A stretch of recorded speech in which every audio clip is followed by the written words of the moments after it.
Баршаңызға қайырлы күн достар, менің каналыма қош келдіңіздер.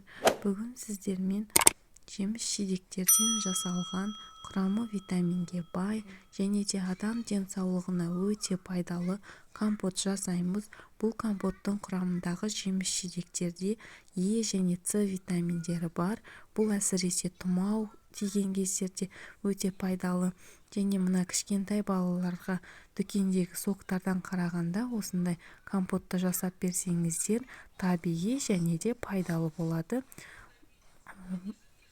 Бұл үшін алдымен 2,5 литрдей су және де қант қосып қайнатамыз. Қантты өздерінің қалауларыңызға қарай тәтті болған қаласаңыздар көбірек мөлшерде қоссаңыздар болады.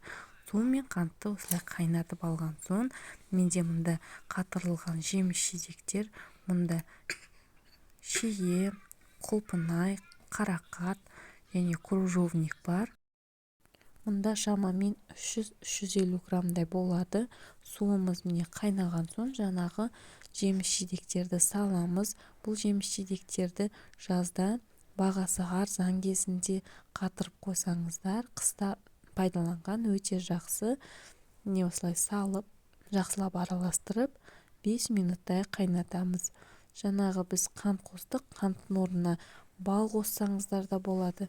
Кейін қайнаған соң астын өшіріп тазаланған лимон қоссаңыздар болады.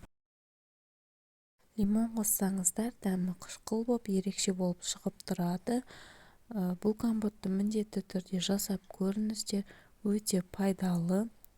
Сіздермен болған салтанат. Видеоны лайк басып, комментарий жазып, каналыма тіркелуді ұмытпаңыздар.